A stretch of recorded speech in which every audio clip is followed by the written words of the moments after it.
हरि ओम। इदं राष्ट्राय इदं नमः। आज का पंचांग ज्येष्ठ कृष्ण अष्टमी संवत 2082 दिन मंगलवार आप सबके लिए मंगलमय हो। जहाँ सुमति तहाँ संपत्ति नाना, जहाँ कुमति तहाँ विपत्ति निधाना। अपने भाई को समझाते हुए विभीषण जी कहते हैं, दुर्दांत जो अपराधी रावण था उसको समझाते हुए कहते हैं कि जहाँ कुमति है वहाँ पर बहुत सारे समस्याएं हैं, परंतु उसको समझ में नहीं आता है। आज हम इस उद्धरण की चर्चा इसलिए कर रहे हैं क्योंकि पथिक संदेश पत्रिका में एक लेख छपा हुआ है जो ऐसी दुष्ट शक्तियों को, उनके कृत्यों को उजागर करते हुए लिखा गया है। अभी पिछले कुछ समय से हमारा जो पंजाब प्रांत है वो बहुत बुरी तरह से एक शैतानी शक्तियों के दुष्प्रभाव में आया हुआ है।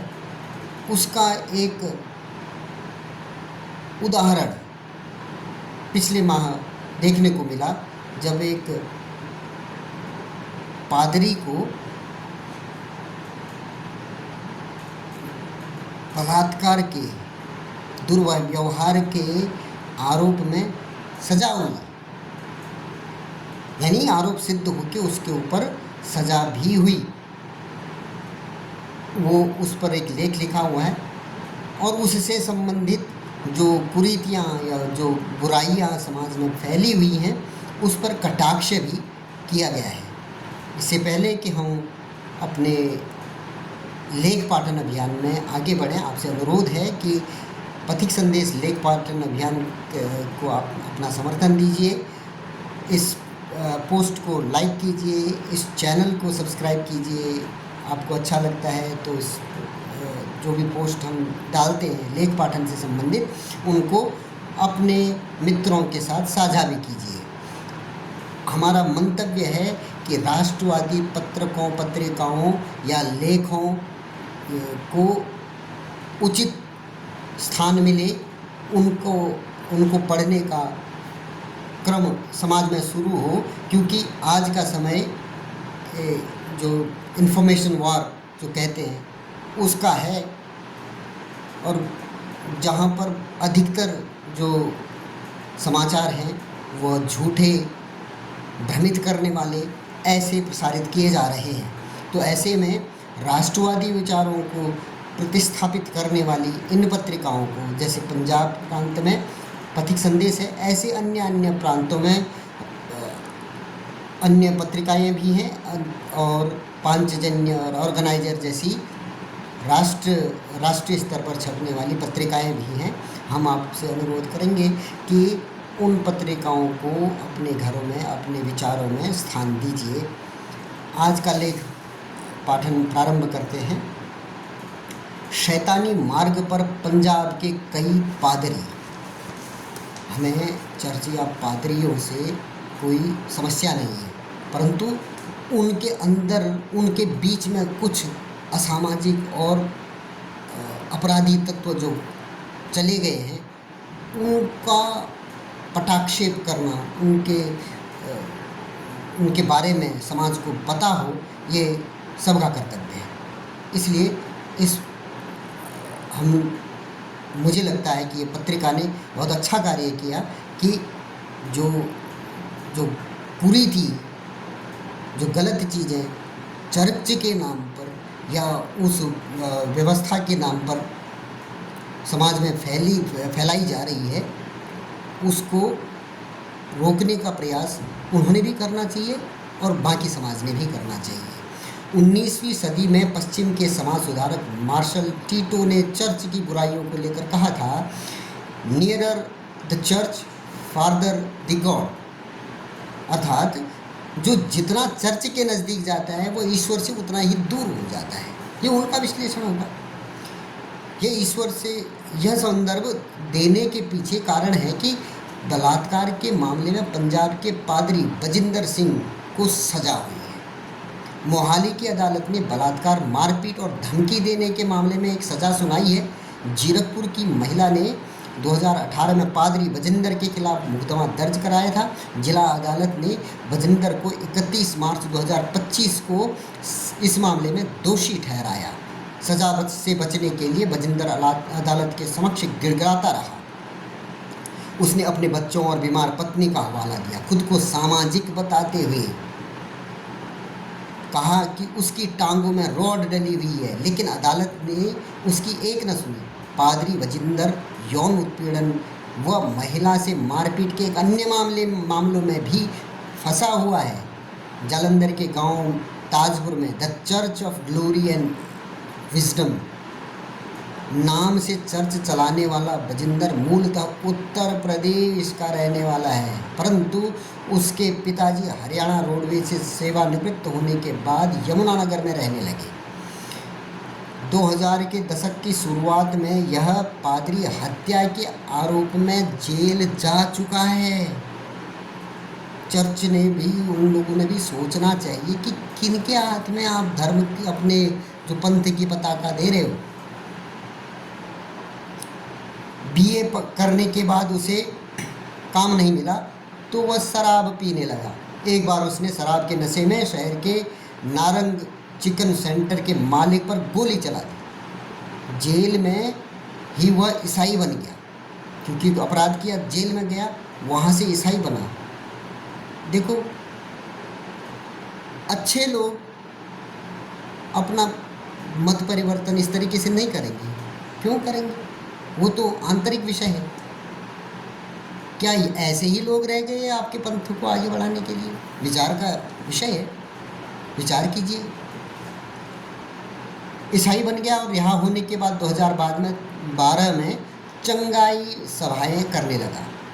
इसके बाद उसके अनुयायियों की संख्या बढ़ती गई, और वो किस तरीके से बढ़ रही होगी, क्या इस तरीके का तंत्र उसने स्थापित कर दिया।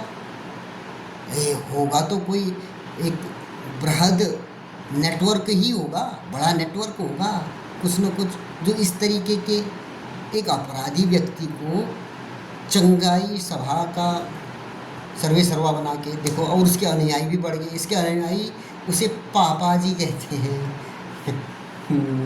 हरी, उसके अनुयायी उसे पापा जी कहते हैं। उधर पीड़िता का कहना है कि पादरी बजिंदर एक साइको, मनोरोगी है। अगर वह जेल के बाहर आएगा तो फिर अपराध करेगा, इसलिए मैं चाहती हूँ कि वो हमेशा जेल में ही रहे। इस फैसले से मैं बहुत खुश हूँ। यह मेरी अकेले की जीत नहीं, आज कई लड़कियों, पीड़िताओं ने जीत हासिल की है। अब कई लोग सामने आएंगे, बहुत सारी लड़कियाँ और लड़के भी बजिंदर सिंह के कब्जे से आज़ाद होंगे। साथ ही पीड़िता ने राज्य के पुलिस महानिदेशक से अपनी और पति की सुरक्षा की गुहार लगाई है। उसका कहना है कि उस पर हमले हो सकते हैं, उस पर और उसके परिवार पर झूठे मामले भी दर्ज कराए जा सकते हैं। उसके खिलाफ पहले भी ऐसे मुकदमे दर्ज कराए जा चुके हैं। दुष्कर्म मामले में पादरी बजिंदर को पुलिस ने उस समय गिरफ्तार किया था जब वह इंग्लैंड के बर्मिंघम में हो रहे एक सेमिनार में शामिल होने के लिए दिल्ली एयरपोर्ट पर जहाज़ में सवार होने पहुंचा था, लेकिन बाद में जमानत पर छूट गया।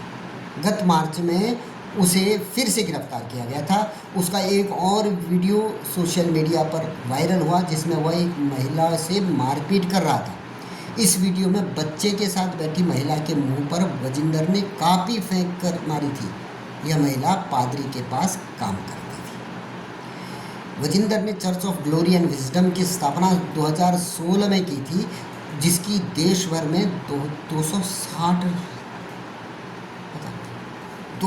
शाखाएं। सबसे बड़ी चर्च मोहाली के न्यू चंडीगढ़ में है। वह चमत्कारिक उपचारों का दावा करता है। उसकी सभाओं में हजारों लोगों की भीड़ उमड़ती है। ये जो तंत्र मंत्र, ये वो हमारी विद्याओं को लांछन लगाते थे, ये वास्तव में इस रोग से पीड़ित ये इस पंथ के लोग हैं। जो तंत्र मंत्र, जो पश्चिमी जगत से चल के आया, जिसको पंथ ठीक है, सबके पंथ अपने अपने ठीक है, लेकिन उनमें जो बुराई है उनकी तरफ भी तो ध्यान दो।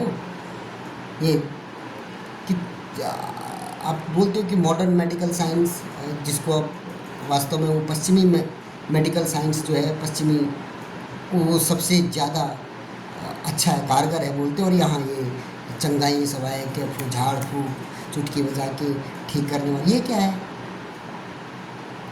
विचार करना चाहिए। प्रोफेट वजिंदर सिंह ने अपना यूट्यूब चैनल भी बनाया है, 37 लाख उसके सब्सक्राइबर हैं। वजिंदर ने चर्च की शाखाएं America, Israel, Mauritius, Malaysia, Australia जैसे देशों में भी बना रखी हैं। वजिंदर HIV, गूंगेपन और कई बीमारियों का शर्तिया इलाज करने का दावा करता है। अरे, एक अन्य महिला को भी भेजता रहा SMS।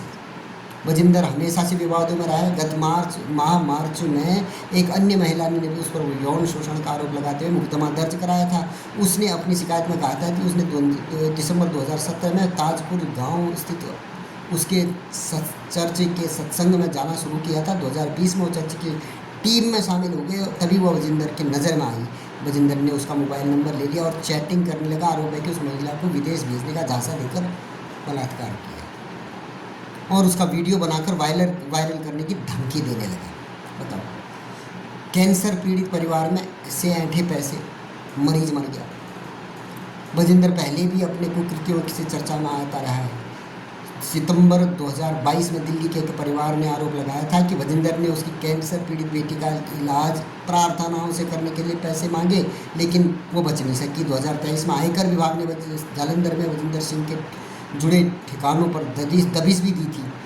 इससे पहले 2021 में राष्ट्रीय बाल अधिकार संरक्षण आयोग ने चंडीगढ़ के DC मनदीप सिंह बराड़ को पत्र लिखकर अंधविश्वास फैलाने के लिए वजिंदर सिंह के खिलाफ कार्रवाई करने की सिफारिश की थी। उस समय वजिंदर का एक वीडियो वायरल हुआ जिसमें वो एक नाबालिग लड़कों को जबरदस्ती चर्च के कार्य के लिए धमका रहा था। पंजाब में पादरियों पर पहले भी लगते रहे ऐसे आरोप, ये कोई एक नया वो नहीं है। विश्लेषण का विषय है, सबने जानना चाहिए कि हमारे आसपास में इस तरीके का क्यों हो रहा है। सारे पंथ ठीक हैं, पर उन पंथों को चलाने वाले, उनको उनके झंडा बरदार, उनका चरित्र कैसा, ये भी एक विचारणीय विषय है। क्या वो उनको आगे ले जाएंगे, पीछे धकेलेंगे, ये भी तो विचार करना चाहिए। पंजाब में पादरियों के पहले भी ऐसे आरोप लगते रहे। वैसे पंजाब का यह कोई पहला मामला नहीं है जो चरित्रहीन निकला है, पादरी नहीं है जो चरित्रहीन निकला है। इससे पहले 2018 में जालंधर में ही एक बिशप फ्रैंको मुलक्कल पर एक नन से बलात्कार का आरोप लगाया था। हालांकि बाद में केरल की एक अदालत ने उसे बरी कर दिया था। नन ने कैथोलिक चर्च के बिशप पर 13 बार उसका यौन शोषण करने का आरोप लगाया था। उस समय उसने कहा था कि उस समय वह बिशप जालंधर स्थित डायसिस कैथोलिक चर्च में कार्यरत था। मुलक्कल की भी पंजाब की राजनीति में अच्छी खासी पैठ थी, तभी बच पाया। पादरी जश्न गिल ने युवती को किया गर्भवती। जुलाई 2013 में समाचार आया था कि गुरदासपुर जिले के दीनानगर तहसील में गांव अब्बल खैर में जश्न गिल नामक एक पादरी अपने घर में चर्च बनाकर प्रार्थना कराता था। उसने एक गरीब दलित लड़की आर्थिक लाचारी का लाभ उठाकर उसे गर्भवती कर दिया और पाप सामने आने के डर से उसका गर्भपात भी करा दिया। लेकिन युवती के पेट में संक्रमण फैल गया और जांच में पता चला पादरी की वो करतूत उजागर हो गई। बाद में उस युवती की मृत्यु हो गई। ये इतने सारे पाप करके कहाँ ले जाओगे, यही भुगतना पड़ेगा। शैतान निकालने के लिए युवक को पीट कर मारा गया। इसी तरह बीते वर्ष अंधविश्वास के कारण 3 बच्चों के पिता के मरने की खबर आई है। दरअसल शैतान भगाने के लिए पादरी और उसके साथियों ने व्यक्ति को इतना पीटा था कि उसकी मौत हो गई। गरीब परिवार होने के कारण परिवार ने पुलिस को शिकायत नहीं की और उसको दफना दिया गया। लेकिन 2 दिन बाद रिश्तेदारों के कहने पर पुलिस ने कब्र खोदकर उसका शव निकाला। जांच में उसकी पत्नी ने बताया उसके पति को दौरे पड़ते हुए। उसे ठीक करने के लिए उसने पादरी को बुलाया था। पादरी ने कहा था कि उसके शरीर में एक शैतान घुस गया। बताओ, ये पश्चिमी साइंस विज्ञान की बड़ी डींगें आने वाले और शरीर के अंदर शैतान घुस गया, ये कहाँ से ले आते हैं? फिर ये चर्च है, ऐसे लोगों को उठा के बाहर क्यों नहीं फेंक देती? क्यों रखती है? क्यों उनका पोषण कर रही है? क्या ये उनके उसका हिस्सा है क्या? इस तरीके की जो शैतान अंदर घुस गया उसको बाहर निकालना, ये चर्च सिखाती है। अगर नहीं सिखाती तो ऐसे लोगों का सर्वे करके बाहर क्यों नहीं करते? शैतान को बाहर निकालने के लिए पादरी और उसके साथी ने उसके पति को पटक पटक कर लात घुतों से इतना पिटा कि उसकी मौत हो गई। पंजाब में जैसे जैसे चर्च का दायरा बढ़ रहा है वैसे वैसे अपराधी किस्म के लोग भी इससे जुड़ रहे हैं। चर्च से या उनके पंथ से कोई हमें ज़्यादा सरोकार ऐसा नहीं है, परंतु ये चिंता का विषय है कि जो उनकी आड़ में जो अपराधी किस्म के लोग अपने अपराधों को ढकने के लिए उनकी आड़ ले रहे हैं, वो तो गलत है। चर्च के वैसे वैसे अपराधी किस्म के लोग भी उससे जुड़ रहे हैं। चर्च के भीतर महिला का उत्पीड़न, यौन शोषण, मारपीट, अन्य अपराधों की अनेक घटनाएं घटती हैं, परंतु पादरियों व चर्च के प्रभाव के चलते वे सामने नहीं आ पाती। चर्च के बारे में अक्सर कहा जाता है कि यह वामपंथी शासन की तरह सदैव लौहावरण में रहता है, मतलब बहुत ही कठोर आवरण में, आप उसके अंदर घुस ही नहीं सकते हो, पता ही नहीं कर सकते हो अंदर क्या कर रहे हैं। जिसके अंदर की बात बाहर नहीं आती। आज पंजाब के चर्च के शिकंजे में, आज पंजाब चर्च के शिकंजे में फंसा हुआ है। पंजाब को इससे मुक्त कराने के लिए सरकार और समाज को मिलकर काम करना होगा। ये संपादकीय इस पत्र में लिखा है, पंजाब का पत्रिका है, तो पंजाब की चिंता व्यक्त की है और ये इस पर ध्यान देना चाहिए। सरकारें वही करती हैं जो समाज चाहता है। सरकार में बैठी पार्टियां वही कर सकती हैं जो समाज चाहता है। उदाहरण के लिए भाजपा एक पार्टी के रूप में उन्होंने 1980 में ही घोषणा कर दी थी कि हम जो है धारा 370 हटाएंगे। उनके स्पष्ट था, उनकी धारणा में स्पष्ट था, परंतु यह आंदोलन, यह विचार जनता का विचार नहीं था। जब जनता का विचार बना कि हाँ वो देश से अलग थलग एक राज्य की बात हो रही है, 370 हटना चाहिए, जनता को लगा, तो उन्होंने उनको इतना सक्षम बनाया कि वो हटा सके। अगर जनता चाहेगी कि चर्चों में शुचिता आए या किसी अन्य धार्मिक संस्थाओं में, ये दरगाहें हैं या मंदिर हैं, गुग्गा मारिया हैं या ऐसे ही कई सारे संगठन बन जाते हैं, छोटे छोटे संगठन बन जाते हैं, उनमें शुचिता आए, जिन कार्यों के लिए वो उनका होना चाहिए वही कार्य वो करें। इसके लिए तो जनता ने ही आगे आना पड़ेगा। जनता का प्रतिबिंब ही सरकार होती है। इसलिए ये सरकार से ज़्यादा, सरकार ने तो इस पर निसंदेह जिसके पास अभी सरकार है, क्षमता है, अगर उन्हें लगता है कि भाई ये बहुत बड़ी समस्या है, परंतु दुर्भाग्य ये है कि उन्हें ये समस्या नज़र नहीं आती, उनके लिए ये समस्या नहीं है। जिनको लग रहा है कि ये समस्या है, उन्होंने अपने हिसाब से सरकार या उस मत को स्थापित करने वाले लोगों को आगे बढ़ाना पड़ेगा, तब ये हो पाएगा। आज ये पत्रिका आपको चेतावनी दे सकती है, ये पत्रिका आपको बता सकती है कि ऐसा ऐसा भी हो रहा है। क्या ज़रूरत कि किसी अपराधी, हत्या के आरोपी को जेल में आप ईसाई बना के उसको ईसाई धर्म का झंडावरदार बना दो? क्यों बनाते हो? क्यों बनाते हो भाई? क्या अच्छे पढ़े लिखे, जिन्होंने जो शुचिता से रह सकते हैं, जिनका अपने आप में नियंत्रण है, ऐसे लोग पादरी नहीं बन सकते?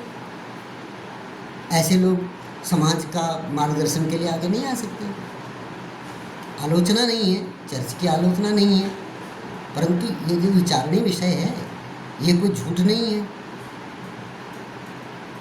अब इसको कोई कहे कि भाई ये तो हमारा विषय नहीं है, आपने क्यों बोलना है इसमें, ये पत्रक क्यों बोलता है, ये इसका राष्ट्रवादी पत्रक अपने आप को, पत्रिका अपने आप को कहती है और हमारी ऐसी निंदा, ये निंदा नहीं है।